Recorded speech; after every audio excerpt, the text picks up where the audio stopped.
mu nekk émission boo xamante ni da ngeen koy am du lundi au vendredi bu 17h jotee ci noonu rek ñu ngi jéggalu bu baax a baax ci li nga xam ne moo di retard bu ñu amee woon ni ñu koy defee saa su ne chaque jour ak thème bu ñuy waxtaanee tey rek ñuy waxtaanee wàllum Amnesty International ak ki nga xam ne moo di Seydi Gassama ay propos yoo xamante ni rek daal na koy yëkkati ci noonu rek na ma koy defee saa su ne damay dalal bu baax a baax ñi nga xam ne ñoo di samay chroniqueur waaye aussi fas yéene dalal bu baax a baax samay invité Omar Gueye nuyu naa la. maa ngi lay fay soxna Ami di nuyu suñu invité monsieur Tine di nuyu tamit sama ñaari naataango yi Golo ko ak Sila di wax mbokku internet yi daal leen ak jàmm ci émission càmbaru bés bi mu nekk émission bu mag ñu war a waxtaanee actualité yi am ci réew mi. di ko jaajëfal bu baax a baax moom Omar Gueye ma daal di dem rek ci ki nga xam ne moo di Mouhamed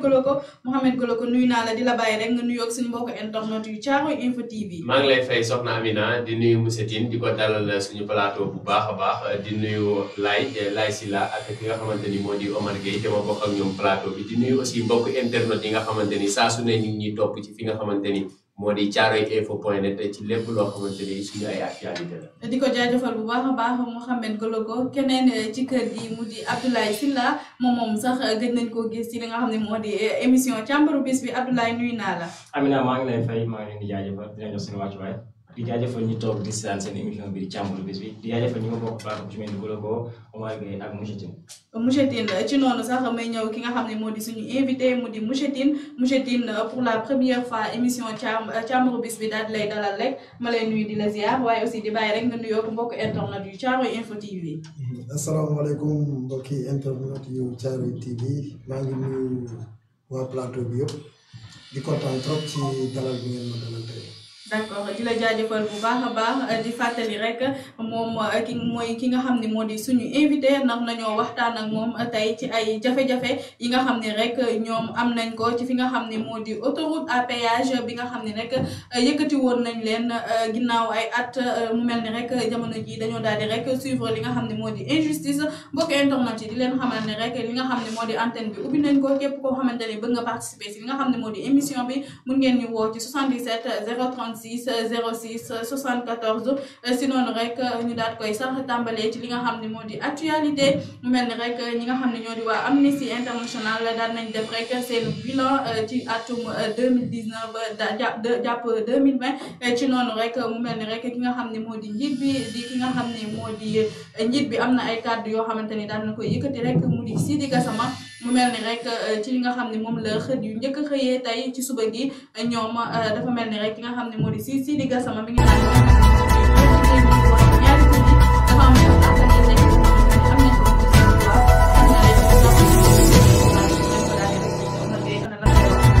nekk na déclaration bi nga xam ne suscité ay débat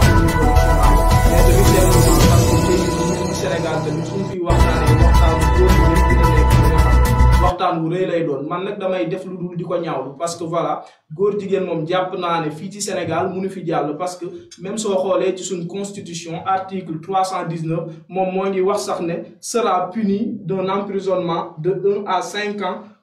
tout individu qui fera de quelconque relation de contre nature moom suñ ko waxee rek ça veut dire que c'est pas humain donc dafa nekk lu nga xam ne nit yu nga xam ne dañoo bokk sexe waruñu mën a jëflante nekk na lu nga xam ne dañ koy ñaawlu mais tamit ñan ñoo nekk seen ginnaaw loolu mooy la grande question que je me pose parce que tamit soo xoolee maa ngi lire benn rapport bu nga xam ne rapport bi day xamle ne góor jigéen ñi dafa am ay lobby yu nga xam ne dañoo nekk seen ginnaaw lobby yooyu nag nekk nañ di leen di financer ba ci influence bi sax gis nañ fii ci Sénégal ay autorités politiques dañuy influencer li nga xam ne mooy wàllum góor jigéen ñu daganal ko mais en dehors de ça li ci gën a métti mooy ba ci am na ay autorités religieuses yu nga xam ne dañuy mbubbu sëriñ ba pare ñoom tamit dañuy jàpp ci combat boobu nekk na lu nga xam ne dañ koy ñaawlu parce que soo xoolee fii ci Sénégal dañoo nekk ci benn communauté bu nga xam ne 95% dañ ne ay musulmans lañ tamit ci geneen wàll gi ñu am 4% ay chrétiens lañ comme soo boolee ñi nga xam ne dañuy dund li ñuy wax croyance dafa nekk 99%. ñenn ñi benn lim bu tuuti lañ ci te yaakaar naa ne du comme on le dit liberté n'est pas libertinage du dañ lay may liberté rek ba lépp lu nga xam ne dalay neex nga def ko parce que dañoo nekk ci réew mu nga xam ne dafa nekk réewum Cheikh Ahmadou Bamba borom Touba réewum ki nga xam ne mooy maam Alaaji Malick ak ñeneen su ma limee damay jum réew moomu kon am na leneen lu ñu fay séentu lu dul ay góor jigéen kii di Seydi Gassama daal man li ma koy wax mooy débat boobu mu bàyyi ko ci suuf te xam ne àq ak yelleefu doomu aadama mën nañ ko natt ci beneen anam bu dul ci waxu góor jigéen. mun nañ ko natt ci beneen adam bu dul ci wax boobu rek ci noonu rek may jax kàddu gi ki nga xam ne moo di Mouhamed Gologo tey débat bu mel noonu suñ ko soulever fii ci diwaanu Sénégal ndax narul nekk débat boo xamante ni dafa rek nara yee fitna.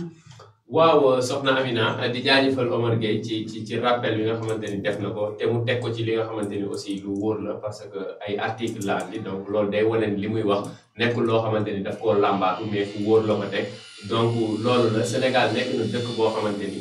réellement du dëkk boo xamante ni dañuy ñëw bépp pratique boo xamante ni day am ci yeneen réew yi ñu ñëw appliquer ko fi nga xamante ni moo di suñu réew dañoo nekk réew boo xamante ni dañoo am ay valeur dañoo am benn assise boo xamante ni li ko fondement bi dafa nekk loo xamante ni dafa am doole te loolu noonu c'est la religion ce sont les confréries comme ni ñu ko doon waxee démb ci influence bi nga xamante ni moom la am ci politique bi influence boobu noonu la am ci li nga xamante ni mooy suñu vie sociale mu mel ni Sénégal boo xoolee pourcentage de musulmans yi ñu am dafa nekk loo xamante ni c'est extraordinaire donc loolu nekk na dëkk boo xamante ni vraiment mënoo ñëw di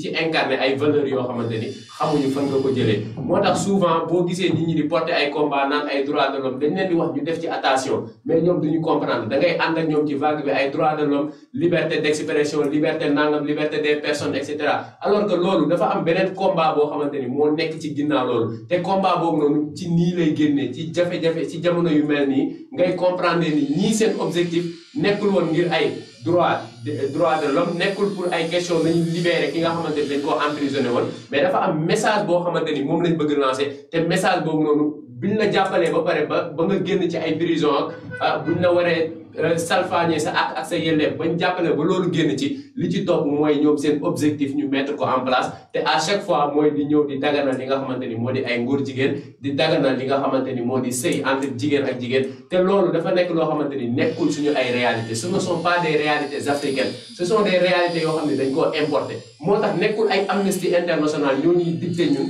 yoon bi nga xamante ni fa lañu war a jaar ñooñu dañ nekk ñoo xamante ni ay missionnaire lañ dafa am lu leen fi andi lii seen objectif loolu leen fi andi loolu rek mooy seen objectif parfois nag dañuy wiiri di jaar feneen foo xamante ni loolu taxu leen jug te ci occasion yi nga koy xamee parce que bu demee ba nga am fitu Sénégal ngay taxaw naan ay dañoo war a jox liberté ñi nga xamante ni ñoo di ay góor jigéen day nekk loo xamante ni yàpp askanu Sénégal la mais aussi ñàkk respecté askanu Sénégal mais aussi ñàkk jox gëdd ñi nga xamante ni ñoo nekk fii ci diwaanu Sénégal parce que Sénégal ñaari religion yi nga xamante ni ñoo composé réew mi ñaari religion la yoo xamante ni dañoo dàq li nga xamante ni moo di homosexualité. d'accord ñaari religion yi nga xam ne dañoo dàq rek li nga xam ne moo di homosexualité mu mel ni rek loolu la xët yu njëkk a xëyee tey ki nga xam ne moo di Seydi Gassama mu mel ni rek kuy daal di défendre li nga xam ne moo di droit des homosexuels ci noonu rek Abdoulaye Sylla réew mu mel ni Sénégal ndax boobu le débat buñ ko yëkkatee rek du nekk loo xamante ne rek dina mën a jur problème. waaw Amina man dama naan Seydi Gassama peut-être dafa jur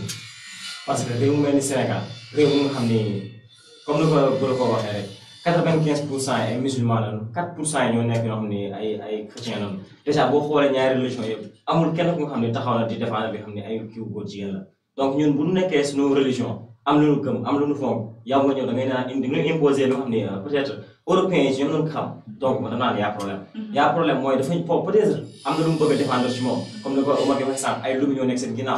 mais bu fekkee dafa am intérêt bu mu bëgg a défendre da ko défendre neneen mais boo ñëw naan da ngay imposer ay mbirum góor jigéen si fii si biir Sénégal parce que ñun fii am na réalité yoo xam ne ñun ñëpp xam nañ ko dañoo am suñu croyance. d'accord. ku si mel ni par exemple Seydi Hadji Malick radiyallahu anhu ñun ñëpp moom dañ ko gëm. donc boo ñëwee ay homme politique yi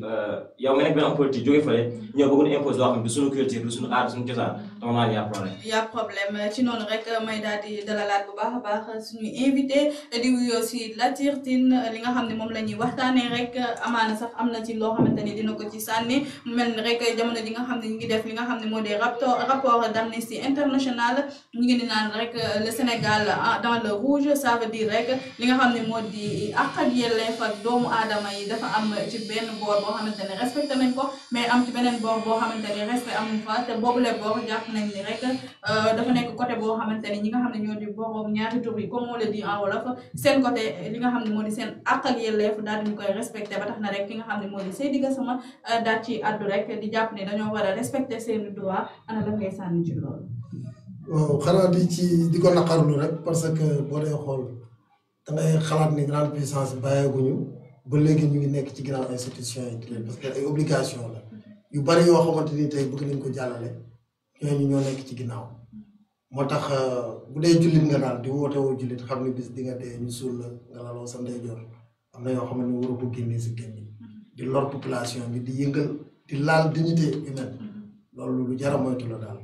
moo koy naqarlu bu baax a baax. d'accord loolu lu jar a moytu la ci jamono ji nga xam ne nag fii ci duwaanu Sénégal dañoo ni rek dëkku diine la dëkku islam la am ñu bëri ñoo xamante ni sax macha allah suñu ay guide religieux ku nekk boo ko doon lim xëy na du jeex ndax tarixa yi bëri na fi lool ci noonu rek may fàttali rek mbokk internet yi yéen a ngi ñuy suivre en direct ci fi nga xam ne moo di suñu page Facebook thiaroyeinfo.net bu si kanamee tuuti di ngeen am émission bi ci fi nga xam ne mooy suñu chaîne YouTube di Thiaroye Info TV. waaye tamit mën ngeen participer ci li nga xam ne moo di émission bi ci 77 036 06 74 su ko defee rek ubbi nañ antenne bi ngeen mën a ñëw rek en direct waaye aussi jaajëfal bu baax a baax suñu mbokk internet yi nga xam ne ñu ngi ñuy suivre ku si mel ne Mouhamadou Dame Kane depuis diwaanu Marseille di ko ziar bu baax a baax waaye tamit ki nga xam ne moo di Bokar Ndiaye moom tamit mi ngi naan Bokar je suis dafa mel ni rek moom tamit mi ngi suivre bu baax a baax li nga xam ne moo di Thiaroye Info di leen jaajëfal bu baax a baax Omar Gueye tey li nga xam ne moo di coow loolu bu daal di jógee rek ñi nga xam ne ñoo di borom ñaari tur yi mun nañ fipp sax ni dëgg la dañoo am àq ak yelleef ndax jàpp nañ ni rek li nga xam ne moo di rapport Amnesty International bi dañoo boole rek ci Sénégal dans le rouge kon am na loo xamante ne jàpp nañ ni dañ ko waroon doxalee wala dañ ko waroon amalee te amalee ñu ko mais bu ñu defee un peu de recul ki nga xam ne moo di Macky Sall defe naa su ma juumul ci discours bi mu doon def mois de décembre la woon discours à la nation bi mi ngi xamal ni li nga xam ne moo di mbirum góor jigéen kenn du ko daganal fii ci diwaan Sénégal. waaw nekk na ay propos yu nga xam ne Macky Sall yëkkati woon na ko depuis bi fi Barack Obama ñëwee woon ci waxtaan woowu sax moom mu ngi doon wax ne le Sénégal n'est pas encore prêt loolu nag dafa am benn débat bu nga xam ne daf ko suscité woon vis-à-vis de la société. parce que loolu soo koy interpellé mooy peut-être dans l'avenir Sénégal dina pare pour daganal li nga xam ne mooy góor jigéen et je rappelle que actuellement depuis plus de 10 ans am na plus de 12 associations góor jigéen yu nga xam ne ñu ngi ci Sénégal mu nekk ay association yu nga xam ne yu mag la mooy wan ne rek ñoom ñoo ngi def le tout pour imposer ñu seen mouvement LGBT boobu fii ci Sénégal te nag ñoo ngi koy ñaawlu bu baax a baax te di ci woo ki nga xam ne mooy président de la république Macky Sall mu xam ne réew mi réewu jàmm la réewu dal la te bugguñ fi li nga xam ne mooy góor jigéen parce que suñu ay valeur waaye tamit ñun suñ cosaan dafa musul ànd benn yoon ak li nga xam ne mooy góor jigéen su ma ñëwaatee sànq rek comme ni ma ko waxee woon ci affaire religion yi soo xoolee tamit ba ci sëriñ si amul kenn ku nga xam ne sañ nga taxaw di daganal li nga xam ne mooy góor jigéen mais tamit li ci nëbbutu dafa bëri mooy lobby yi ñoo ngi fi ku ci mel ni Seydi Gassama ñun xamul luñ ko sexal ba nga xam ne day ñëw yàpp Sénégalais yi naan dañoo war a daganal li nga xam ne mooy góor jigéen. ñoo war a respecté seen àq ak yelleef. àq ak yelleef suñ koy wax yaakaar naa àq ak yelleef moom salfaañe ko weesuwul nga ñëw ci dëkk bu nga xam ne kenn gëmul góor jigéen kenn musu ko dund nga naan da nga koy dundaloo dëkk boobu. parce que yaakaar naa ne suñ ko andee suñ ay njaboot dinañ ci loru suñ ay rak suñ ay mag dootuñ am li nga xam ne mooy yar la ak teggin wala boobu dinañ am benn sens wala de responsabilité pour mën a amal seen dund ni mu waree loolu daal nekk na débat bu nga xam ne pour man mérité wul sax ñu koy étaler au Sénégal parce que nekk na lu nga xam ne franchement parler du fi mas a am. nekk na loo xamante ni franchement parler du fi mës a am bu ñu sukkandikoo ci ki nga xam ne moo di kàddu Omar Gueye je rappelle que mbokk internet yi yéen a ngi ñuy suivre en direct ci fi nga xam ne moo di suñu page Facebook thiaroyeinfo.net képp koo xamante ni bëgg nga participer ci émission bi rek mun nga ñu woo ci 77 036 06 74 su ko defee rek li nga xam ne moo di ligne bi moom ubbi nañ ko rek ngir ngeen daal di mën a participer ci noonu rek Mohamed Goloko ci noonu yu mel ni rek Sénégal am na ay fitna yoo xamante ni nemmeeku woon nañ ko fi jamono ji ñu génn waaye tamit yooyu les propos est-ce que mënul nekk loo xamante ni mën na yee fitna. waaw yaakaar naa nag man nag yaakaaruma ko de yaakaaruma loolu war na mën a yee fitna parce que Sénégal ñi fi nekk ñi ñuy woowee ay góor jigéen wala ñi nga xamante ni ñoo adhéré ci philosophie boobu wala ci pensée boobu noonu yaakaar naa matuñu sax 1% donc ñooñu waruñu nekk ñoo xamante ni war nañ mën a déstabiliser suñu réew. il faut ñu def aussi attention bon comme Omar Gueye nu ko waxee mën nañ cee wax nag au début comme ça mais il ne faut pas aussi qu'on étale le débat ba may leen li nga xamante ni moo di code parce que nekk na loo xamante ni jarul débat Sénégal c'est un pays boo xam nga tey jii nii même ay dañuy jël ay kii naan ay di jël ay concept di ko contextualiser si loo xamante ni bokkul tey jii da ngay gis ñaan la Sénégal dëkk laïcité la ay koo xamante ni du musulman wala kii juif la wala kii chrétien la et cetera ku nekk am na droit exercer say kii mais constitution dafa nekk loo xamante ni ci li muy tegu ci ay valeur dëkk lay tegu amul benn constitution boo xamante ni day ñëw rek fekk dëkk toog rek mu ñëw mu ne yéen dëkk bi nii ngeen di doxalee non non constitution buñ koy nas dañuy xool li nga xamante ni moo di ay valeur réew mu mel ni rek am na ku nekk si ligne bi salaamaaleykum wa rahmatullah ñu ngi delloo ziar tur bi naka la ak fan ngay woote d'accord Serigne Sylla bismillah yaa ngi ci biir waxtaan bi Thiaroye Info TV di la dalal président mi ngi lay déglu. Serigne Sylla ça va bien Lazo maa ngi ci kawam kii mooy chargé organisation d'accord association bi.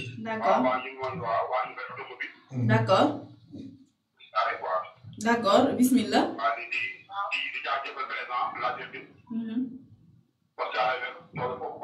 dëgg la. dëgg la.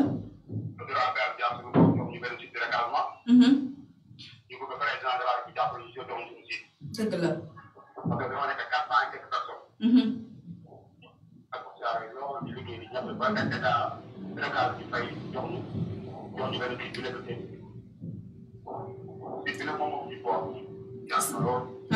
yëkkatil baat bi tuuti.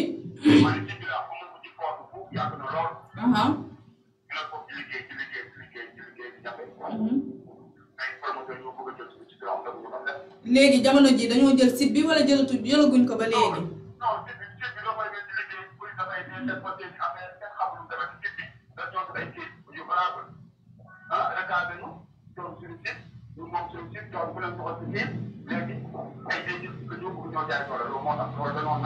d'accord. dëgg la.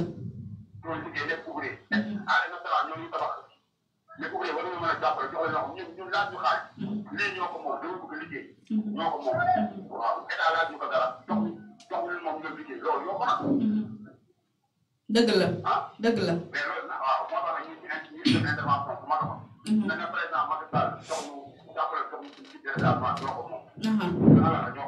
d'accord.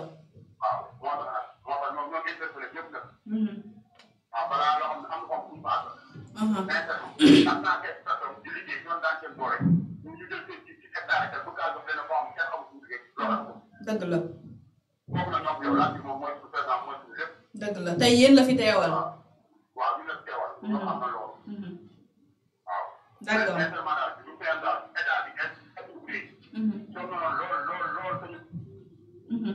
mu mel ni rek macha allah mu mel ni rek appel bi moo dagg loolu sax dinañ ci ñëw ci li nga xam ne moo di ñaareelu partie bi damay continuer rek sama tour de table mu di ay problème ay jafe-jafe yi nga xam ne ñoom waa impacté de l'autoroute à péage daal nañ koy am rek autoroute à péage defe naa 2000 lan la woon 2009. premier recensement bi mu ngi amoon 2007. deuxième recensement bi nekk en 2010. en 2010 mu nekk loo xamante ni yàgg na lool dinañ ci ñëwaat rek ci ñaareelu pàcc waxtaan bi waaye mbokk internet yi na ma leen ko doon waxee rek mun ngeen dugg ci 77 036 06 74 ngir rek daal di mën a nekk ci biir émission bi jaajëfal bu baax a baax ki nga xam ni woote na léegi. ci li nga xam Serigne Sylla Thiaroye Info mi ngi lay jaajëfal bu baax a baax ci noonu rek ma ñëw ci Abdoulaye Sylla balaa ñuy dugg rek ci li nga xam ne moo di ñaareelu pàcc bi na ma ko doon waxee rek li nga xam ne moo di mbirum ak yelleef ñi nga xam ne ñoo di borom ñaari tur yi mu mel ni rek Mouhamed Goloko moom jàpp na ni rek bile bër mënul jur coow mais su fekkee ñoom dañoo jug pour réclamer li nga xam ne moo di seen ak yelleef tey jii su fekkee dañ ko wax nii rek dafay mel ni rek am na lu leen appuyer mais aussi am na lu leen mën a dëgëral pour ñu daal di jur réclamer seen ak yelleef ndax du nekk loo xamante ni dina jur fitna fi ci douane Sénégal. bon man personnellement gëmuma dina jur fitna bi Sénégal parce que ñoo xam ni matul sax 1% si population bi donc man yaakaar naa ne ñoo ñooy yëngal population bi parce que comme li ma waxoon sànq rek suñuy croyance moom kenn mënuñu ko fooxati même boo indee say lobby te ma xamal benn affaire lobby yooyu noonu gi si politique na mën jaar rek mën a jaar feneen fu politique par exemple nekkal yow nit koo xam ni ku am foi nga ku nga xam ni par exemple musicien nga wala nga ngay théâtre wala nga nekk daal ku siiw par nga xam ne melul ni commande nga xam ne kenn xamul di chant mais boo nekk koo xam ne ku am foi nga jeunesse bi ñu ngi lay déglu en général si ñoo ñi jaar pour mën influence jeunesse bi mais de ce fait nag population bi dañ dem ba nand loolu c'est-à-dire dañoo recadrer carrément ñi nga xam ne ay musiciens lañu gis nañ fi carrément ñu mu daal bu ma cité seen tur par respect gis nañ fi ñu mu daal mais ñooñu bu nekk ba nand mbir bi ñu ci gënaat carrément d'accord dañ ci génnaat carrément mu mel ni rek dañuy ñëwaat bu baax a baax ci ñi nga xam ne ñoo di suñu mbokk internet yi ku ci mel ni Moussa Ba général mi ngi naan Ambi Paye je t'encourage merci beaucoup le grand Latir dans son combat mu mel ni rek ki nga xam ne moo di Moussa Ba général moom nee na dina la jàppale bu baax a baax ci li nga xam ne moo di combat bi waaye tamit soutenir la keneen tamit ci internet yi Al Amin Jamono Seck mi ngi naan la question des homosexuels doit être traitée avec beaucoup de sérénité dans ce pays mu mel ni rek amaat nañ keneen ku nekk ci ligne bi salaamaaleykum rahmatullah général Moussa Ba nga nekk fidèle internet fii ci douane Thiaroye Info TV léegi rek laay lire sa commentaire di ko jàllale ki nga xam ne moo di suñu doyen di Latir Tine Thiaroye Info mi ngi lay dalal.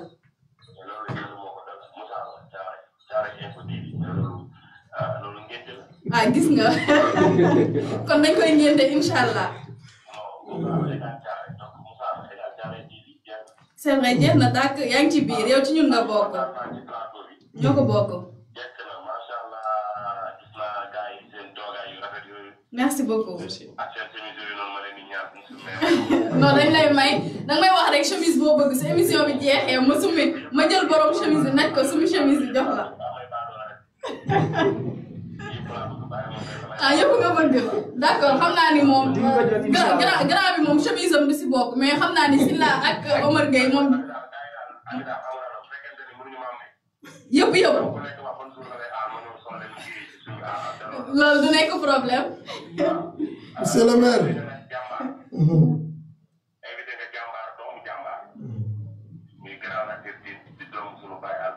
macha allah.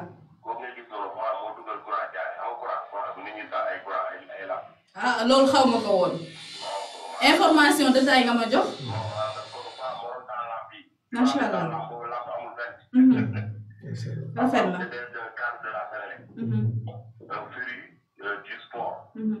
Quelqu'un qui encadre des équipes navétanes et tout. Vraiment quelqu'un qui s'investissait pour Thiaroye et Minam en particulier. muy Alassane mooy papaam donc man ak moom ñoo jëloo ko ci mbir mooy sax ko mën a tàggale maa ngi moom. kon xam nga ko macha allah. waaw maanaam dañu daan dëkk ñuy dugg seen kër mbaa ñu jógee seen kër dëkk ñuy dugg si ñun. voilà donc vraiment mu nekk jàmbaar donc quand je l'ai vu mu nekk ci liggéeyu poste Thiaroye. di xeexal mécaniciens yi pour que gars yi respecté seen i droit ak injustice yi nga xam ni dañuy dem jël ay place ñoom di ko jox ñeneen surtout nag loolu. mel ni yow maamu ñu koy jox ñu ko jiitu maamu ñoom laa gis. léegi bàyyi ñu koy jox moo gën bàyyi ñoom laa gis mais kooku yaa problème. dëgg la. Quand tu es dans un pays il faut faire ce qu'on appelle l'égalité des chances. Quand tu es dans un pays il faut tendre la perche et la main à tout le monde surtout nag nga am ñoo xam ne c'est des self-made men c'est-à-dire c'est eux qui font leur propre économie. ñoom ñooy dem jaay seen i terrain jaay seen i bagages dem jëli seen i xaalis dajale jëli seen i matériel toog di liggéey. ñaanuñu état àgguñu état jëluñu xaalis état si yàqaluñu si dara. dëgg la. ñooñu li ñu soxla du leen lu donnez-nous des portions de terre où on peut se mettre pour travailler. ba pare ñu nekk ay pères de famille. mais yaa ngi avec kooku mais attends yow tu ne peux pas avoir un problème pour créer des emplois. c'est vrai. des gens créent des emplois et suppriment des emplois. mais Macky Sall mu ngi dimbali may ñu jàmm yi ay war a suuli. yàlla bi ñu sàkk. Macky Sall ne crée pas d'emploi les gens créent des emplois Macky supprime ces emplois encore. mais tey la gi rek ay ñooñam. mais c'est un secteur boo xam c'est des gens qu'il faut appuyer. mais tey benn la ak am nañ ay frustration ba mu jaral leen ñu jël ci gaal gi dem. tu vois ci bi. bien sûr. daa am sa benn xarit bu nekk Espagne ñu ngi tudd Sidi Ndoye. nekk ci waa gox bi ndeysaan dañuy waxtaan ñu wax benn affaire bu am solo quoi. nee na Moussa ma ne ko naan ma jeunes yi jël gaal gi dem. nekk ay 2000 jeunes yu dee ci géej. pour ma jeunes yi jëloon gaal gi dem sax mooy njariñu Sénégal. dëgg la. man ko dafa moom parce que ñun bu ñu jëloon gaal dem ba def Sénégal ba heure bi Sénégal du fay. d'accord dëgg la. ndax frustration ak xol bi jeex. dëgg la dëgg la. alors am na yoo xam ne c'est des choses qu'il faut bannir pour de bon. dëgg la. tu ne peux pas parler d'émergence alors que l'émergence ne se sent pas à travers les personnes. c'est vrai. L'émergence, c'est pas de la littérature, c'est pas des chiffres coloniques. dëgg la. C'est pas des enquêtes de l'ANSP. L'émergence, c'est quelque chose qui doit se faire sentir par le Sénégalais. Ndax Ami xam nga mooy émergence Ami pour ci gàttal. ndax bu ko waxee ak ci liñ émergence xam nga moom mooy def. Sénégal bu nekk am possibilité bu xiifee lekk. dëgg la. boo feebaree faju. boo bëggee jàng say doom bu bëggee jàng ci normal. Tant que le Sénégal on ne parvient pas à régler ces trois questions cruciales là dans ce pays. On ne peut pas nous parler d'émergence quand ça parle de la littérature. dëgg la. dañu ne nga jàng ay romantisme littérature victorienne littérature française littérature africaine. Badou. C'est de la littérature. dëgg la. C'est quelque chose que les gens sont en train de mettre. Les gens sont en train de théoriser, mais ce n'est pas par le côté de la population. d'accord. kon maa ngi yow fii nga xam ne mooy loolu man kay Sénégal daal dëgg la. mooy dëgg la ñu lay jaajëfal bu baax a baax. merci beaucoup. dëgg la mi ngi lay dégg. maa ngi lay fay bu baax. dëgg la ñu ngi lay jaajëfal bu baax a baax moom général Moussa Ba nekk fidèle internaute waaye aussi di bay waaram bu baax a baax fii ci diwaanu Thiaroye mu mel ni rek ligne bi saturé na am na ñetti nit yoo xamante ne bëggoon nañ dugg waaye mënuñu rek dugg di ci jégalu bu baax a baax mbokk internaute yi mu mel ni rek yéen a ngi ci seen émission càmbaru bis bi tey ñu doon waxtaanee li nga xam ne moo di wàllum homosexualité ak kaddu yi nga xam ne ki nga xam ne moo di Sidi Gassama nga xam ne moo jiite li nga xam ne moo di Amnesty fii ci diwaanu Sénégal rek daal di yëkkati ci noonu sax datir moom daan joxoon naa ko kàddu rek waaye damay laaj rek sama ki nga xam ne moo di technique yi nekk si wàllum technique mooy borom BMD conception su fekkee rek yemb nañu daal di dem rek dugal publicité ñëw rek ci li nga xam ne moo di ñaareelu partie bi nga xam ne dañuy waxtaanee li nga xam ne moo di jafe-jafe yi nga xam ne nag waa impacté yu autoroute à péage daan nañ koy am rek ci noonu rek BMD su fekkee pare na rek ñu dem daal di xooli service commercial ñëwaat ci plateau bi. dal leen ak jàmm seen entreprise 3M menuiserie métallique Mansour da ngeen a bëgg ay bunt waaw fer mu di métallique aluminium wala sax ay inox jege leen ni ñun waa menuiserie métallique Mansour ñu defalal leen ay design yu mucc ayib yaay tànn sa bu la neex waaw waaw si mu lay neex mën ngaa ñëwit def sa commande design ñu defaral la ko ca na mu gën a muccee ayib dégg leen ma rek seen nopp ma wax leen lu ci dàkkati danga bëgg ay rampante escalier ñu gën ko xam ci garde-fou chambre à coucher mini salon wala sax nag ay plateau télévision ñun waa entreprise 3M loolee lépp dañ koy defar ak defarina gu mucc ayib wax naa leen ko ca ba muy teel yéenay tànn seen bu leen neex menuiserie métallique Mansour benn la fi ña nga féete sa Thiaroye Tali Diallo si suufu pont bi janloog kër sër yi boo ñu bëggee jot wala nga bëgg am ay information sunu entreprise bi di menuiserie métallique Mansour mën nga ñoo jot si 77 404 83 94 wala sax si 77 975 75 95 menuiserie métallique Mansour la qualité notre force. dal leen ak jàmm seen entreprise 3M menuiserie métallique Mansour da ngeen a bëgg ay bunt waaw fer mu di métallique aluminium wala sax ay inox jege leen ni ñun waa menuiserie métallique Mansour ñu defalal leen ay design. jaajëfal ko bu baax a baax borom BMD conception waaye tamit damay daal di rek daal di jël beneen appel rek allo salaamaaleykum sëñ bi tur bi naka la ak fan ngay woote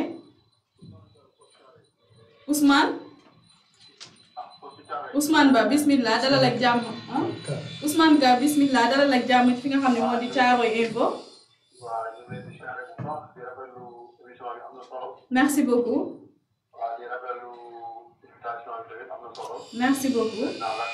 d'accord. waaye ñu ngi suivre émission bi. vraiment am na solo trop. dëgg la merci beaucoup. waaw ñu ngi siyaare tamit suñu waajal yi nga xamante ne tey moom nga invité.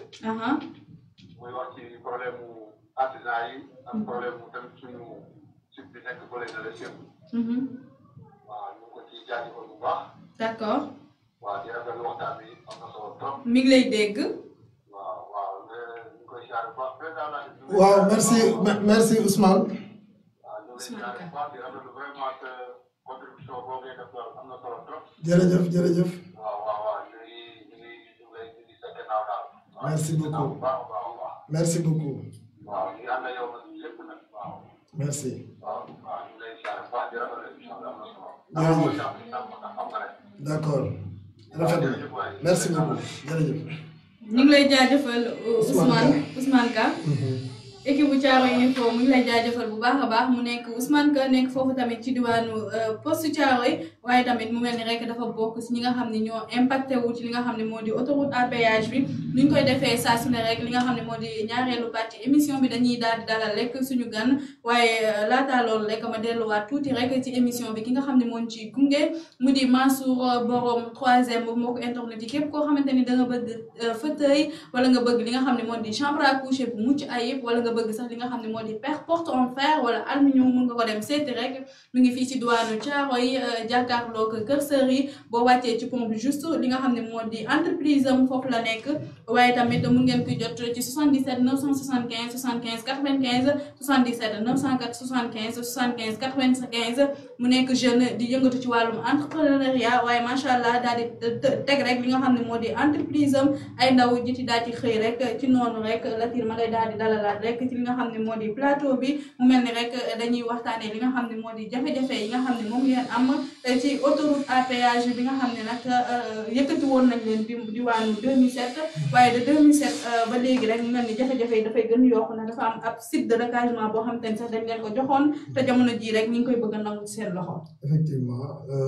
déguerpissement mu ngi nekkoon en 2011 ñu recasé ñu Sendou sur une superficie de 6 hectares. yokkal baat bi tuuti. waaw ñu ngi recasé woon Sendou ci benn site boo xamante ni mu ngi toll ci 6 hectares 11. def ko lotissement administratif. garage yi nekk 488 garage yoo xamante ni dimension standard bi nekk na 70 mètres carrés. à usage de garage et de services automobiles. waaw bi ñu ko joxee nag nekkoon ci courant bi jotoon na ñëw ndox mi ñu nekkoon ci boobu ba léegi ñëwagul ñu waroon def voirie yeeg yooyu. mais rek état tabaxaloon nañu fa ñetti hangar yoo xamante ni benn bu ci nekk amoon 500 mètres carrés. ñu waroon ko def ay garage moderne waroon ko occupé. demoon nag wuti partenaire demoon nañ ci ama benn partenaire bu nekk Espagne. ñëwoon na ba ci site bi sax wan ñu ay modèle de garage yoo xamante ni dinañu ko mën a monter di ko fay par mensualité. APDA tamit saisiroon nañ ko. mu mel ni rek am na keneen ku nekk ci ligne bi xaaral ma jël ko salaamaaleykum rahmatullah. sëñ bi tur bi naka la ak fan ngay wootee.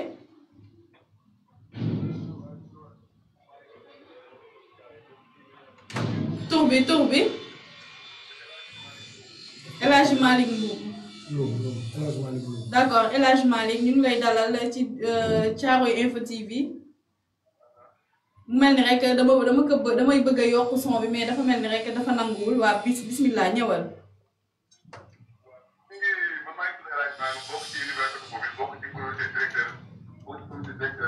ñu ngi lay dalal ak jàmm ci Thiaroye Info TV.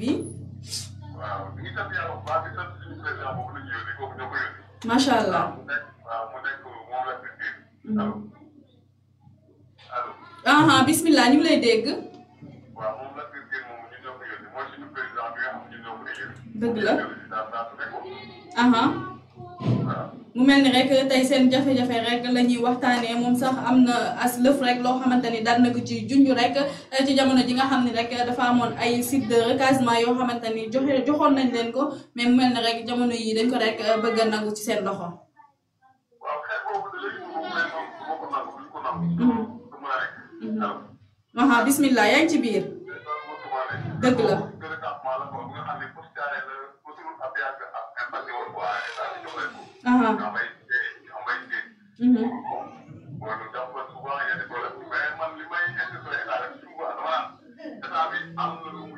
waaw ma toogoon ak président dama naan ko ndax entourage am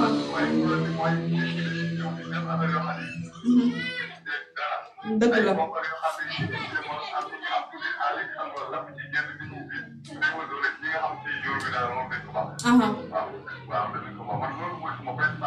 d'accord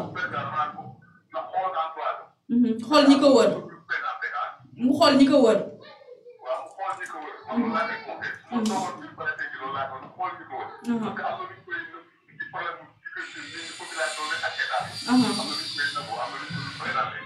am na loo xam te du ko yëg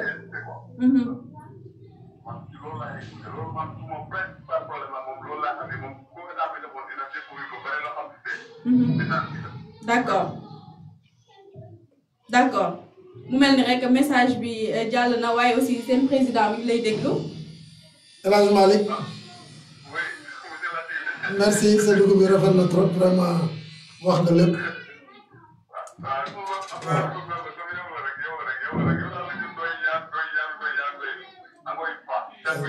merci beaucoup jërëjëf allahumma amiin yaa rabbal alamin merci beaucoup.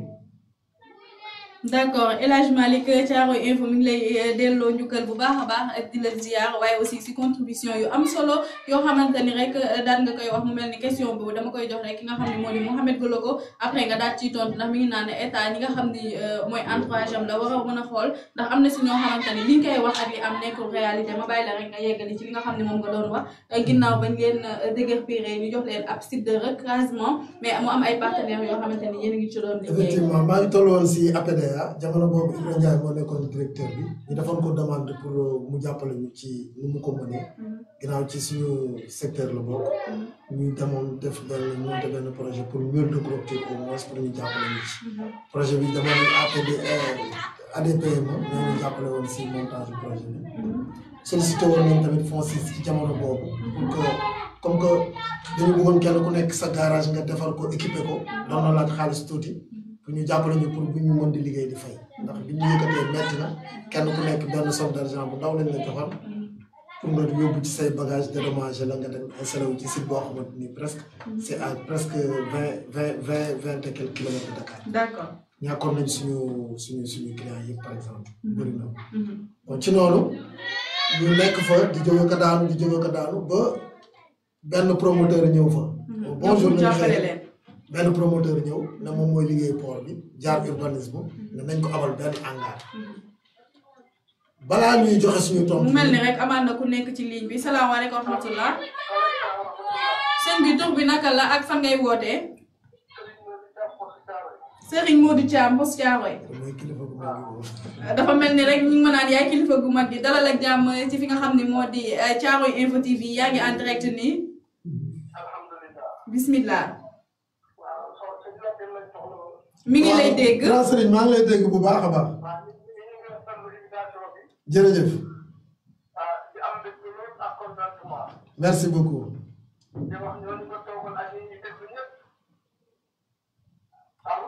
waaw maa ngi lay dégg bu baax grand. jërëjëf. merci beaucoup. allahumma amiin allahumma amiin. jërëjëf.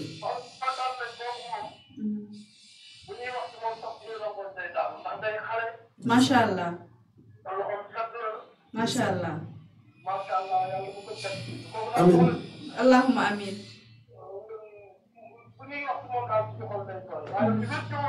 jërëjëf grand.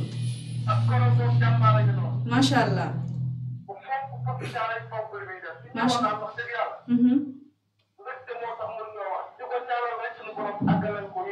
allahumma amiin allahumma amiin. allahumma amiin. kàddu yi rafet na macha allah. amiin amiin amiin kilifa gi.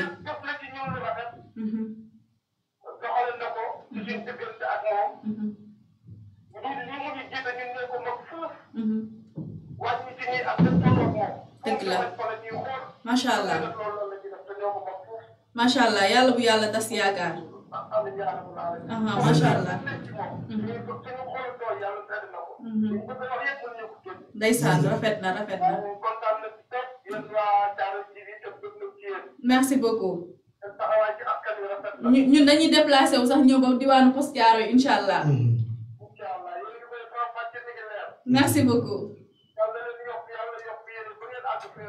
allahumma amin. amin jërëjëf Dame waaw jërëjëf Serigne merci beaucoup yàlla na yàlla fay jërëjëf sa taxawaay rafet na trop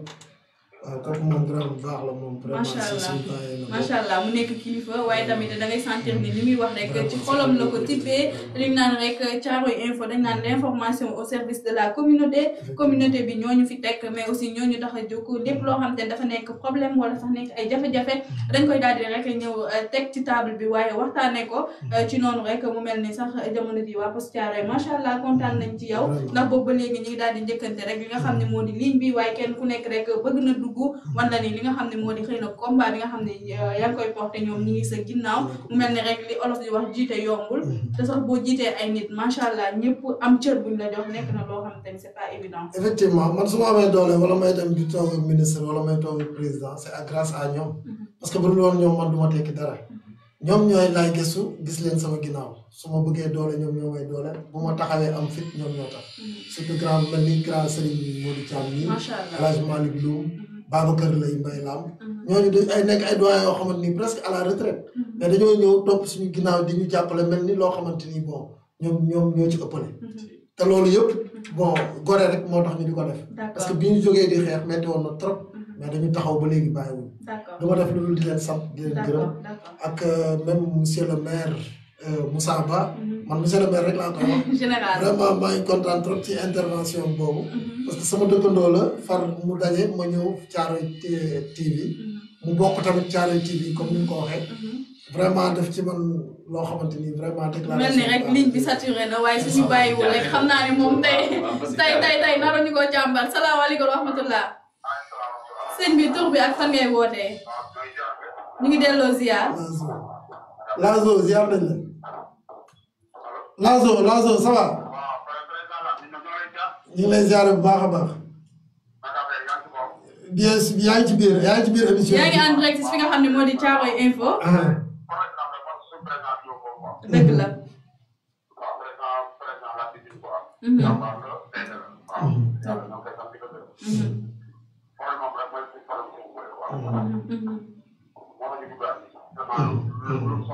macha allah merci beaucoup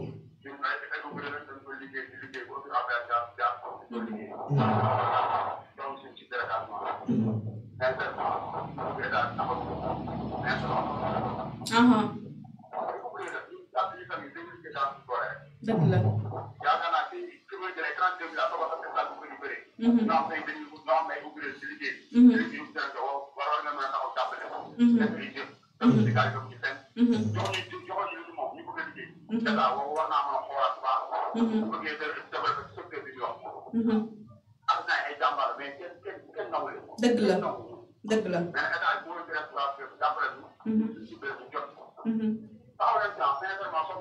incha allah. jërëjëf Lazo merci beaucoup merci. merci. moo tax damay ragal nekk dañ daal di bloqué ligne bi rek salaamaaleykum wa rahmatullah. sëñ bi tur bi naka la ak fan ngay wootee. dafa mel ni tey moom waa Poste Thiaroye ñoo président yaa ngi en direct ci fi nga xam ne moo di Thiaroye Info TV waaye aussi président mi ngi lay dégg bismillah yaa ngi ci biir. Moussa Gueye egg si nga yaa ngi ci biir. jàmbaar dëgg la alhamdulilah. yaa ngi en direct Moussa Gueye. jërëjëf. macha allah. dëgg la. macha allah waa Thiaroye Info la. allahumma amin. jërëjëf merci Moussa. allahumma amin amin ya rabbal alamin merci beaucoup. dëgg la dëgg la dëgg la dëgg la merci jërëjëf jërëjëf jërëjëf. d'accord di ko jaajëfal bu baax a baax mu mel ni rek tey waa poste Thiaroye ñoo aye waaye ngeen may tuuti rek président mu daal di wax rek li nga xam ne moo di problème bi parce que yaakaar naa ne buñ ko développé wul du am rek li nga xam ne moo di saafara bismillah. parce que maa ngi yegg si woon ci bi promoteur bi ñëwee occupé suñu benn hangar jaaree ko urbanisme parce que waa urbanisme nag bu ñu remonté ñu bokkoon ci xeex bi la. parce que président Abdoulaye moo ñu recasé woon mais bi ñuy recasé daanaka benn liste rek lañ amoon. bi président Macky Sall li ñëwee toog ci lañu ñun commencé def ay démarches pour am këyit parce que tamit am naa suuf te amoo këyit amul njëriñ ci lañ di dox ba état du Sénégal délivré ñu ay attestation yi Mamadou Mamour Diallo moo ko signé. mu mel ni rek mënuñu leen ñàkk bañ a jël internet yi ci lañ bokk salaamaaleykum rahmatullah. sëñ bi tur bi naka la fan ngay wootee te dafa mel ni sax ñu ngi ma naan yaay président bi. ma ne ñu ngi ma naan yaay président bi waaw bismillah yaa ngi en direct ci fi nga xam ne moo di Thiaroye Info ñu ngi delloo ziar merci beaucoup merci beaucoup. ndax artisan yi sonn nañ sonn boo xamee ne bii. ci développement la. boo xamee ne bii normalement tey yéen seen télé bii.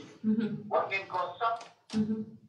bu jëm ci artisan yi émission spéciale. incha allah dinañ ko def. boo xam ne bii ak non hebdomadaire chaque semaine dañu ko war a def laa. ah d' accord waaw incha allah. chaque semaine. doyen Mbele.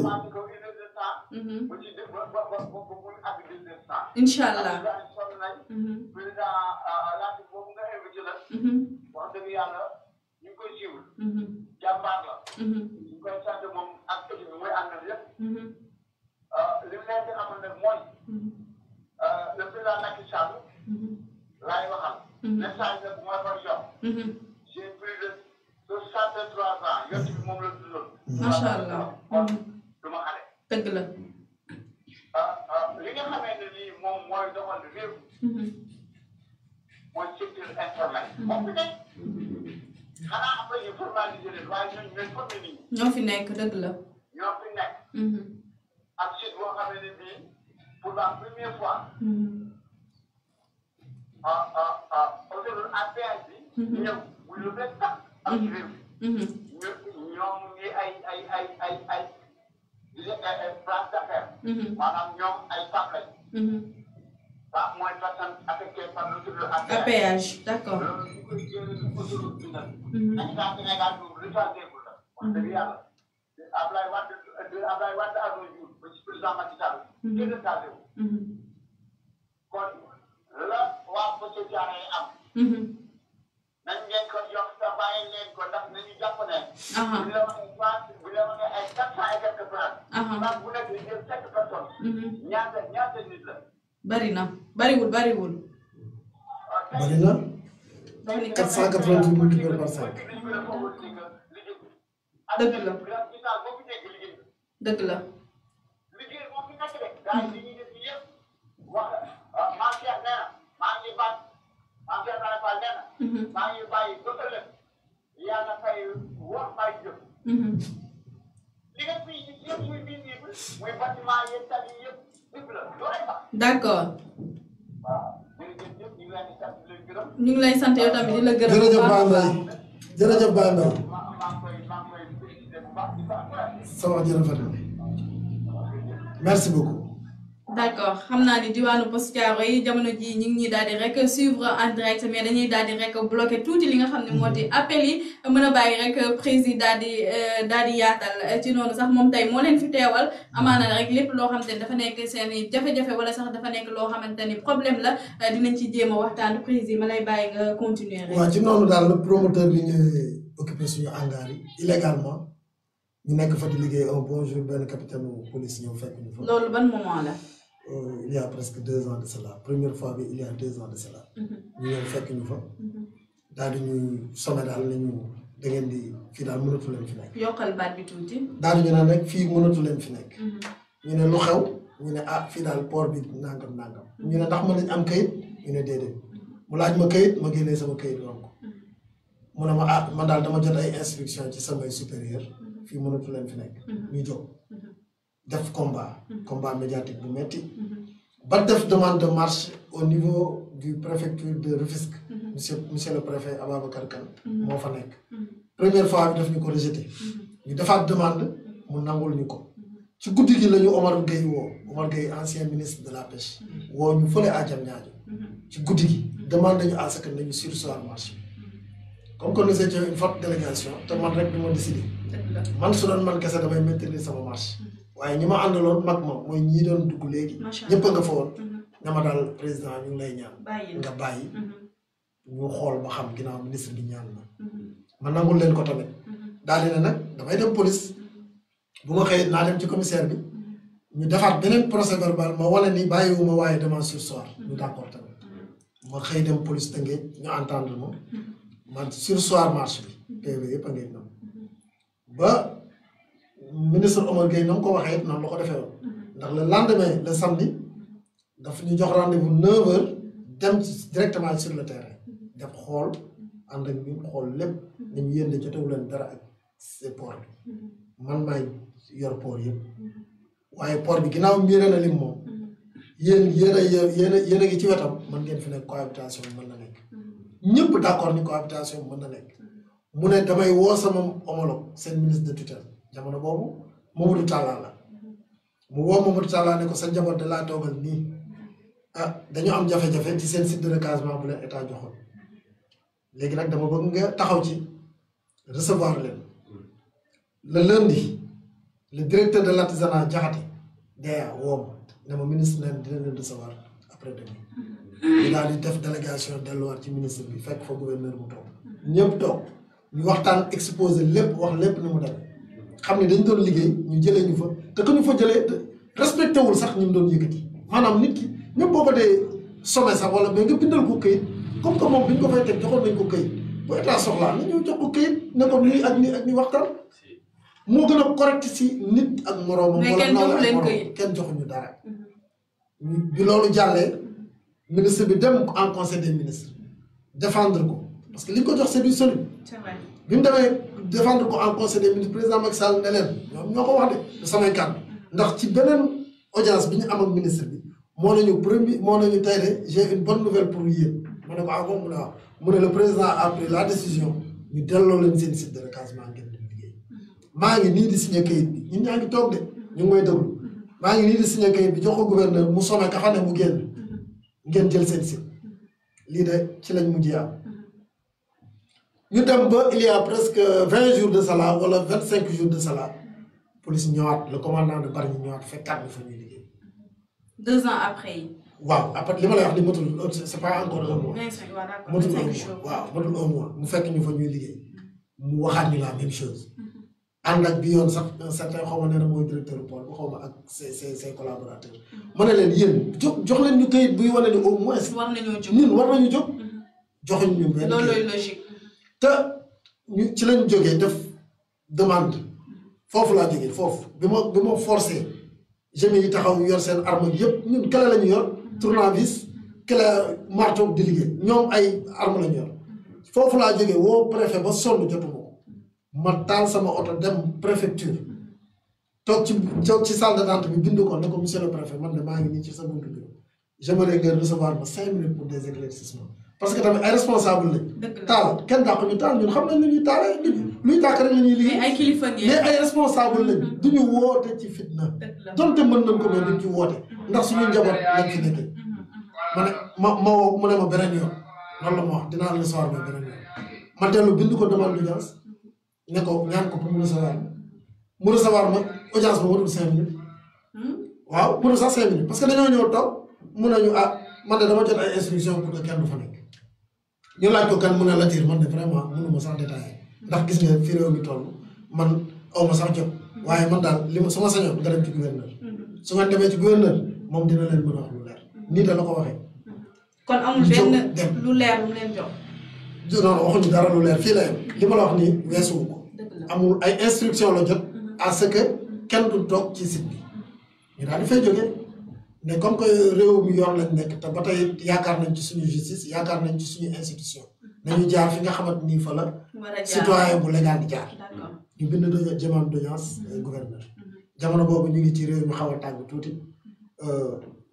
mujj nañu recevoir démb la ñu mujj recevoir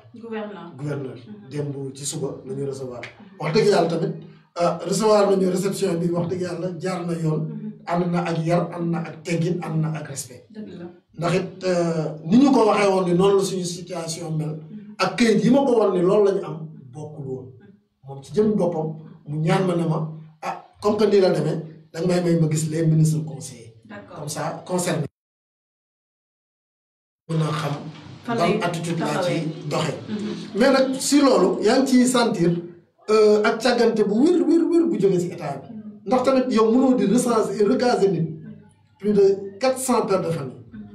nga recaser leen ci benn site boo xamante ni lotissement administratif la nga mën a doxal sa port di doxal ay liggéey ba seen kaw ba di leen jógi te ñaar nekkoon di xool état des lieux waxuñu ne lii ak lii ak lii fa nekk pourtant amoon na ay tool yu fa nekkoon ñooñu dañoo dem en commission de conciliation ñu dédommagé leen am na ay kër yu fa nekkoon dañ leen a toj fay seeni borom waaw pourquoi ñun ñi nga xamante nii ñun état moo ñu fa teg jéemul sax contacté ñu wala mu jéem dox sax dara pour jëloo ñu suñu site wala mu doxal respect si diggante état ak population. d'accord loolu nekk lu métti. kon da ngeen jàpp ne état joxu leen cër ci li nga xamante ni moo di attitude bi mu am ci événement ci li nga xamante ni moo xew foofu noonu. waaw li tax ma di ko jàpp lu simple la parce que boo jëlee nit déplacé ko fa ko déplacé xaalis lay jur autoroute à péage la xaalis lay jur di dugal ay milliards nga jëlee ko fa ne ko kaay liggéey fii mu muñ d'accord dem ca àll ba toog fa di liggéey. waaw boo soxlawaatee foofu wala nga am loo fay liggéey mais le minimum de mooy nga ñëw ba ci moom ndax xam nga ko kenn ku nekk si ñun am na code de recensement boo xamante ni APEX ko defoon te APEX gouverneur moo nekkoon président commission de conciliation bi kon kay kenn ku nekk sa carte d'identité sa numéro téléphone ak sa place yëpp mu ngi ci état ndax impôt et domaine ñoo fa nekkoon urbanisme état du Sénégal gouverneur premier ministre ñooñu ñoo formé woon la commission de conciliation bi xam nañu ñàkk respect boobu weesuwul ñàkk respect léegi nag li waral mbir mi nag àllikale yi nga xamante ni moom la ñu ragal moom mooy ka fa toog kan la. yaa ngi doog a wax. kan moo occupé site bi. ki occupé site bi benn société lay diriger bu tudd SMP. SMP mooy Sénégal Minergie Port moom mooy entreprise bi nga xamante ni moom la chargé pour mu liggéey port bu bees bi. kooku moo occupé suñuy site toj suñuy hangar jaxase suñuy borne ba pare police di ko garder ndax am na benn poste de police bu fa ne te dañ ko faa tabaxal suñu biir site ci place su jàmm. loolu moo nekk li nga xamante ni lu yéeme loo xamante ni maanaam nit sax jullit nit normal sax waru ko teg moroomu nitam jullit normal waru ko teg moroomu jullitam parce que leer na ko ni ay ouvrier la yor di liggéey waaye ñun tamit ay njaboot lañu yor ay njaboot yor yi doom yuy jàng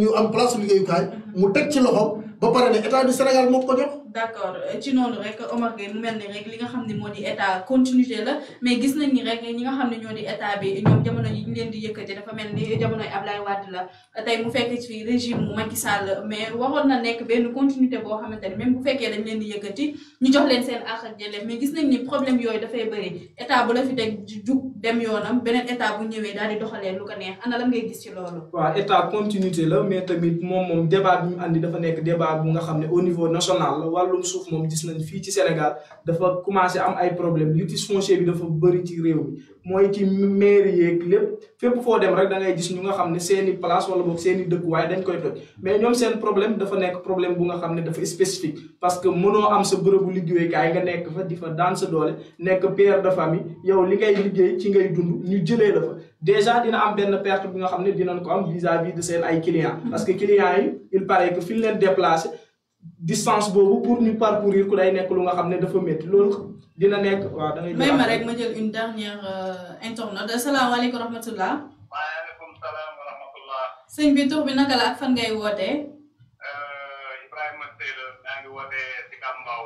Ibrahima ñu lay dalal ak jàmm ci Thiaroye Info yaa ngi en direct. waaw xanaa di rafetlu seen taxawaay rek. merci beaucoup. ak Latir moomu suñ président univers Somalie. di ko jaajëfal rek. merci beaucoup. merci Ibrahima. Ngom Ibrahima Diop bàyyi wu ñu kenn daal. di ko wax ne ko daal vraiment taxawaay rafet na trop. donc lu ñëpp war a wax bu ko kenn waxee rek day doy. dëgg la. ndaxte juma mënul ñàkk njiit mënul ñàkk imam moom mooy suñu imam mooy suñu lépp daal naxar wi ñu am nag kenn teguñu pour Pape Diané te autorité yi di tàngamlu rek di ñu kii di leen seetaan waaw te tekkaanal di ñu tàngam te yaakaar naa bu ne bëgg na bu ne di yëg ñoom yaakaar naa nag lu borom kër gi yëg moom xanaa jëf ak ñàkk jëf rek moo ci nekk dëgg la mais ñëpp yëg nañ ko Macky Sall yëg nañ ko fexe woon nag ay ordinaire dara ba léegi daal autorité yi taxawaay bi ci war a taxaw taxawuñ ko ci kenn taxawuñ ko te fu ñu nekk rek du faagaagal ñu jëlee ñu ko d'accord amuñu kenn fu ñu nekk fu ñuy nekk di fa tool tolaanu fa tool saanu ba ndax suñu wërsëg yor suñu jabar ñu jëlee ñu ko ñun amuñu budul seetlu di ci seetlu lañu am dëgg la président Abdoulaye Wade jox ñu ko ci anam yu légal ñuy góorgóorlu pour ñoo ko daan doole foofu dafa daan suñu wërsëg daan jaane ñoo ko te suñu teg ci doole ci loo xam ne teg woon fenn dëgg la àdduna bi ñëpp di seetaan dëgg la seetaan nag moo baaxul ci am réew dëgg la ndaxte tàkk-tàkk boo ko gisee muy boy danga koy fay toxu sell dëgg la dëgg la boo ko ci tegul rek bu tàkk-tàkk amee digg mën naa jàppal ku ne dëgg la ñun nag li nit ñi mën nañ ko mën nañ sax lu ko raw te dañ ci xalaat ko def nekk mën nañ ko waaye réew mi moo baaxul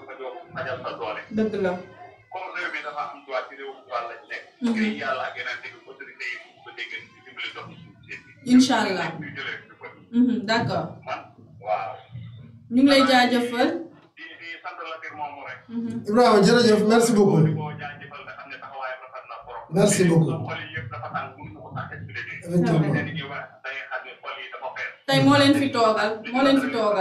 waaye ñoo ngi jaajëfal la tir d'accord ñu naqare rek mel na ne tey kàddu bi jàllale na ko daal ñoo ngi leen di gërëm yéen tamit d'accord yàlla doole ko bu baax a baax a baax d'accord mu mel ni sax ñu koy jaajëfal bu baax a baax mi ngi doon wootee foofu ci diwaanu fi nga xam ne moo di Sicap Mbao waaye aussi tey dafa mel ni rek suñu mbokk internet yi dama leen rek xaw a fàtte maa ngi ci jéggalu li nga xam ne moo di question bi moo demee noonu Alassane Tine moom muy jaajëfal bu baax a baax ki nga xam ne moo di président Latir waaye tamit ki nga xam ne moo di Amadou Nia Diallo moom mi ngi suivre bu baax a baax li nga xam ne moo di Thiaroye Info TV ci noonu rek sama wàllum technique sax sama technicien mi ngi may wan ni rek 5 minutes moo des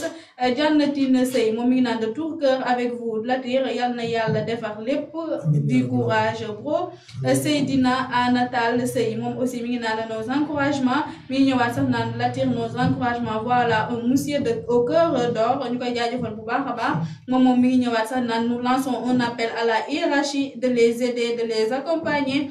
mi ngi ñëwaat naan vive Latir Tine Fallou Gueye moom aussi mi ngi naan merci beaucoup prési mu mel ni rek damay bàyyi Omar Gueye daaneel waaye képp koo xam te ne am nga question ci li nga xam ne moo di problème bi nga daal koy poser rek avant ma koy daal di rek daal koy émission waaw fi ma nekkoon mooy ci wàllum emploi parce que am na ku woote sànq di ko wax Sénégal des fois da ngay gis ay jéye mais doo laajte cause principale bi man gis naa ne wala boog jàpp naa ne ba ci mbirum géej gi sax ñi si doon dem dafa am lu ñu doon dund ñu koy woowee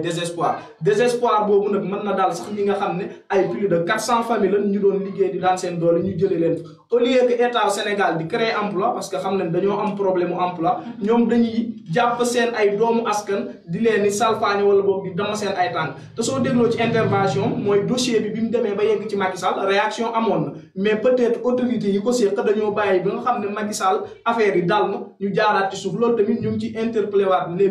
ministères concernés ak képp ku nga xam ne am nga kaddu wala boog mën nga jotali sa kaddu ci président de la République Macky Sall mu xam le ne dossier bi actuellement gars yi yëkkatiwaat nañ ko te ñi nga xam ne dañ leen a recasé woon ci benn site maître Abdoulaye Wade defoon ko rien que pour respecter la mémoire wala boog liggéeyu ki nga xam ne mooy Abdoulaye Wade rek loolu Macky Sall daf ko waroon a respecté jël ci ay mesures yu nga xam ne site boobu dañ leen koy jox avis. d'accord mu mel ni rek Mouhamed Goloko li nga xam ne moo di ñoom 400 familles ci jamono ji nga xam ne ñi ngi naan Sénégal amul emploi mais 400 familles yooyu bu ñu leen yëkkatee foofu amuñu fan lañ jëm loolu lan la nar a andi comme problème. bon loolu xam naa du ma ci attardé wu comme li général Moussa Ba wax mu ne Sénégal dafa soxla ñu créer emploi mais tey jii nii boo fekkee ñoo xamante ni ils ont toutes les conditions réunies pour créer emploi nga ñëw yàqal leen li nga xamante ni moo di seen liggéey loolu day nekk loo xamante ni da ngay yokk ci xar mi karaw c'est-à-dire Sénégal dañuy jooy emploi nga ñëw fekk yor emploi nga arraché li nga xamante ni moo di emploi bi mu yor donc da ngay yokk taux de chômage bi te ñu def très attention am na secteur yoo xamante ni nekkul rek ci ñoom la yem mais tey jii nii 400 familles yooyu ñuy wax kenn ku ci nekk ñaata nit la war a former ñaata nit la war a dund ak ñaata nit la nekk di liggéeyandoo ba nga xamante ni ñooñu ci liggéey boobu lañ yaakaar donc dañ ko war a tenir en compte bàyyi leen xel ba nga xamante ni ñii bokk nañ ci ñoo xamante ni ñooy tabax Sénégal parce que ñoom liggéey bi nga xamante ni moom la ñuy def peut-être ñun dañoo jàpp ni ay entrepreneur ñun dañoo yaakaar ni lu ndaw la mais nekk na liggéey boo xamante ni liggéey bu am solo la beneen bi nag mooy comme Omar Gueye nu ko waxee muy ay question de suuf dafa nekk jamono ji loo xamante ni dafa flagrant fii ci Sénégal maintenant nag man li ma ciy wax mooy le fait que ñi privilège. salaamaaleykum dernière internaute damay bañ internaute yu mer. ñoo ngi fi tur bi naka la ak fan ngay wootee. maa ngi lire léegi sa commentaire Souleymane kër gi temps bi moo xat waaye dama lay may rek dama lay accorder rek tuuti minute nga daal di mën a dugg rek sa émission bi.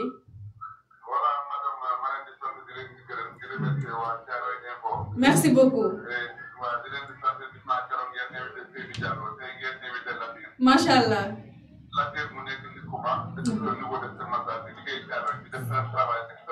C'est vrai. Merci. Merci beaucoup. Merci.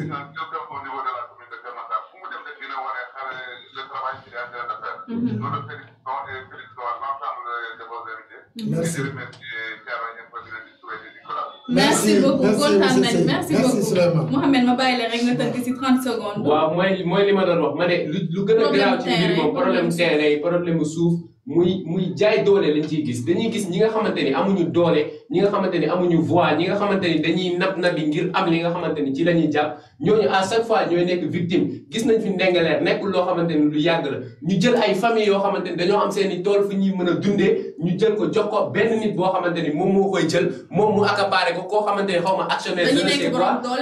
borom doole loolu la ñuy gis ci jamono ji li nga xamante ni moo di diwaanu Sénégal te loolu dafa war a dakk ñi nga xamante ni ñoo di gouvernants yi dañoo war a xam ne am na ñoo xamante ni ñooy ay priorité ñii nga xamante ni ay liggéeykat la ñii nga xamante ni ay père de famille lañ ñii nga xamante ni ay créateur d'emploi la ñooy ñi nga xamante ni dañ leen war a privilégier jox leen li nga xamante ni moo di seen i terre jox leen li nga xamante ni moo di seen ak seen yelleef ngir ñu mën a def li nga xamante ni moo di seen liggéey ñu bañ ko def li nga xamante ni moo di favoritisme képp koo xamante ni am nga doole ñu jox la li nga xamante ni moo di suñu ay terre ñeneen ñi nga xamante ni ñooy suñu ay papa ak suñu ay doom ñoo xamante ni dañuy liggéey ñu ñàkk li nga xamante ni moo di seen i liggéey donc loolu gouvernement état ak képp koo xamante ni may lancé waale appel Seydi Gassama Amnesty International lii mooy droit de l'homme droit de l'homme ngay woote lii mooy droit de l'homme ay nit yoo xam ne dañuy liggéey ñu jël seen baraat mais am nga loo xeex lu raw loo xamante ni moo di homosexualité donc gars yi nañ bàyyi faux débat yi nga xamante ni moom la ñuy créer question yii nii la ñu war a mettre sur la table étudier ko ba nga xamante ni dinañ régler li nga xamante ni moo di problème askan bi mais pas di ñu yóbbu ci ay débat yoo xam ne c'est inutile. d'accord mu mel ni rek li nga xam ne moo di xol yi jug na Sénégal benn bopp la kenn mënu ko xaar ñaar ma ñëwaat rek si ki nga xam ne moo di Sylla sama technicien borom BMD conception dama la ñaanaat beneen 5 minutes rek ci noonu rek mu mel ni tout le temps dañ naan Sénégal dëkk ku ma am ndey ak ku ma amul ndey la mais lii ñu mel dafa mel ni rek da koy firndeel. waaw lii da koy firndeel parce que boo xoolee ba ci biir maanaam Sénégal war na dépassé dëkku jaayante doole war na fi jógee parce que boo xoolee ba ci ñi nga xam ne toog seen ndokkaase di liggéey état dimbale wu leen tey mu ñëw dafa leen fay jéem yëkkati fan yii nii passé Macky Sall loolu dafa doon indi ay milliards pour dimbale jeunesse bi mais ñi bokkoon si jeunesse bi ñu doon toog yor seen parti liggéey yow man da ngay état jàppale wu leen dara fekk da nga leen fay jëlee donc nga naan kon dimbale bi dafa xaw a tàggatee bi parce que mënoon di wax ndimbal dafa di faagal ñeneen te ñi si population bi ay jeunesse noonu d'accord ci noonu yan message ngay lancé waaye tamit li nga xam ne moom ngeen di xeex boo leen ci amul saafara ana fan ngeen jëm. waaw pour tëj. maa ngi jéggalu internet yi instant bi moom mënuma jëlaat kenn waaye li nga xam ne moo di nit ñi ngi saturé. damay dellu lancer appel rek président de la république parce que ñi ko wër nañ ko déggal ndax dafa jël décision ne delloo leen seen site defe naa kàddoom décret la jàpp naa ni tamit dina ko def lépp tënk ci jàmm mais jàpp na ni bu fekkee ne loolu amul ñun dañuy dellu jël suñuy site loolu wax nañ ko keroog ci conférence de presse bi pare nañu pour que bu fekkee ni fii ak une semaine yi nga xamante ni peut-être gouverneur ñaan nañu ko pour dox ci gisuñu ci benn wax wala gisuñu ci lenn mais dinañ dem jël suñuy site bu ñu fa fekkee nag ñu xam ne fekk nañ ci suñu alal te la sourde oreille bi nga xamante ni moom la état bi di def ci suñu cause bii dafa jéggi dayoo moo tax daal maa ngi woo képp koo xamante ni mooy artisan parce que le président Revas waroon na dugg Cheikh Dianka woo na ma sànq dama nekk fii mu ngi de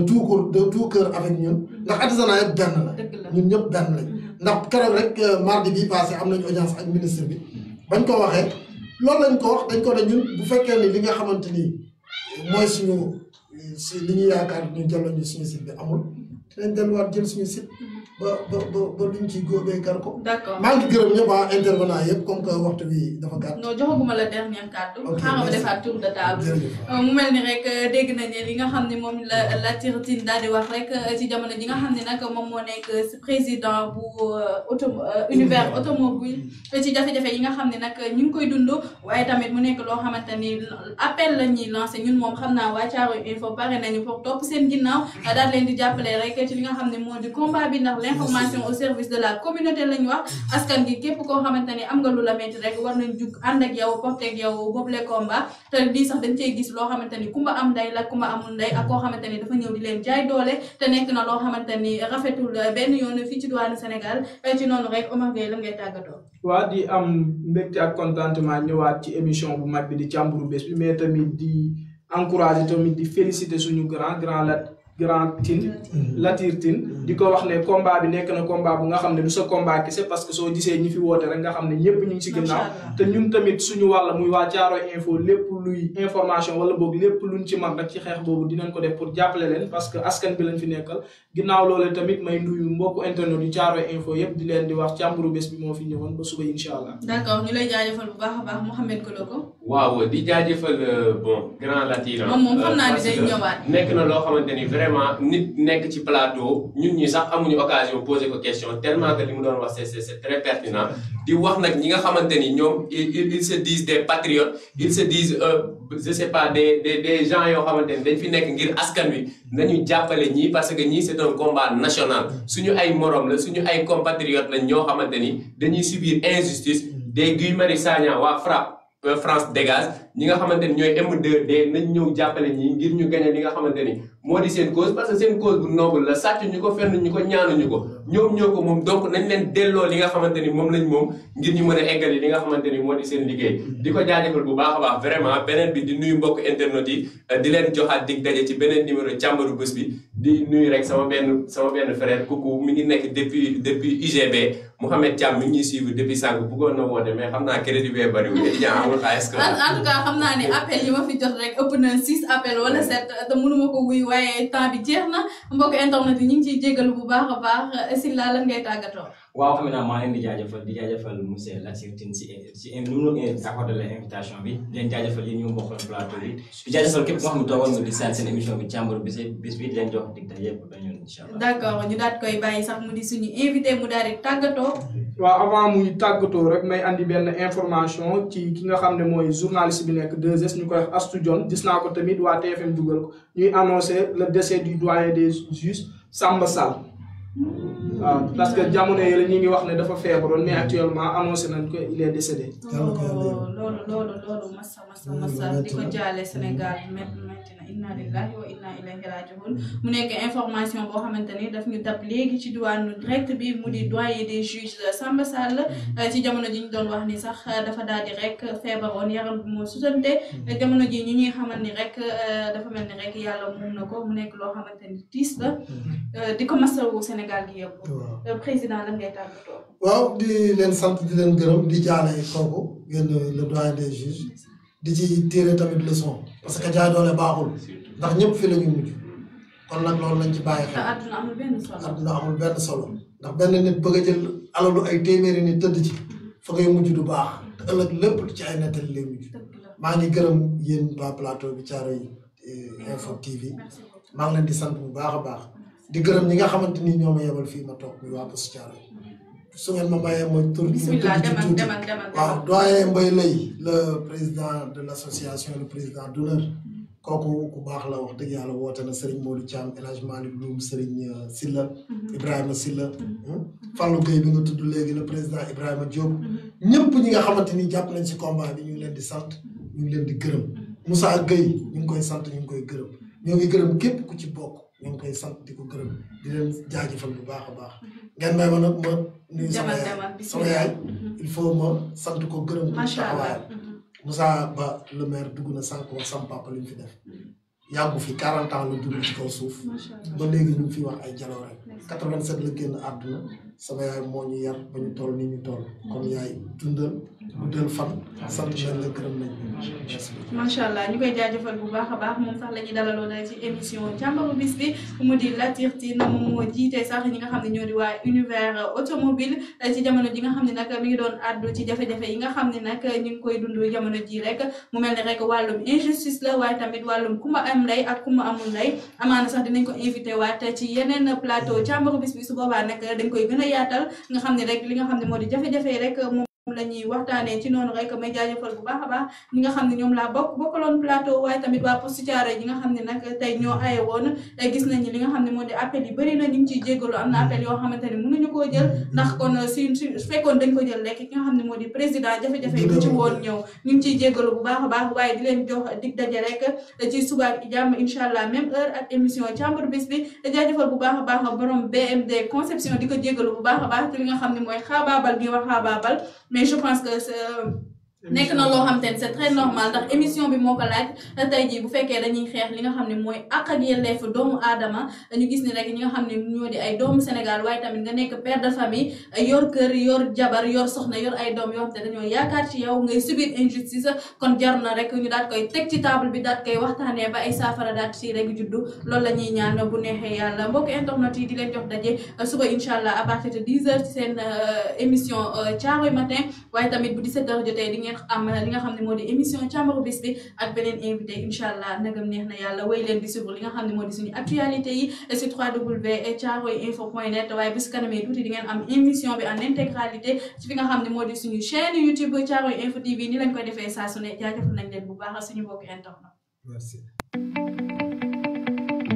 dal leen ak jàmm seen entreprise 3M menuiserie métallique Mansour da ngeen a bëgg ay bunt waaw fer mu di métallique aluminium wala sax ay inox jege leen ni ñun waa menuiserie métallique Mansour ñu defalal leen ay design yu mucc ayib yaay tànn sa bu la neex waaw si mu lay neex mën ngaa ñëwit def sa commande design ñu defaral la ko ca na mu gën a muccee ayib dégg leen ma rek seen nopp ma wax leen lu ci dàkkati danga bëgg ay rampante escalier ñu gën ko xam ci garde-fou chambre à coucher mini salon wala sax nag ay plateau télévision ñun waa entreprise 3M loolee lépp dañ koy defar ak defarina gu mucc ayib wax naa leen ko ca ba muy teel yéenay tànn seen bu leen neex menuiserie métallique Mansour benn la fi ña nga féete sa Thiaroye Tali Diallo si suufu pont bi janloog kër sër yi boo ñu bëggee jot wala nga bëgg am ay information sunu entreprise bi di menuiserie métallique Mansour mën nga ñoo jot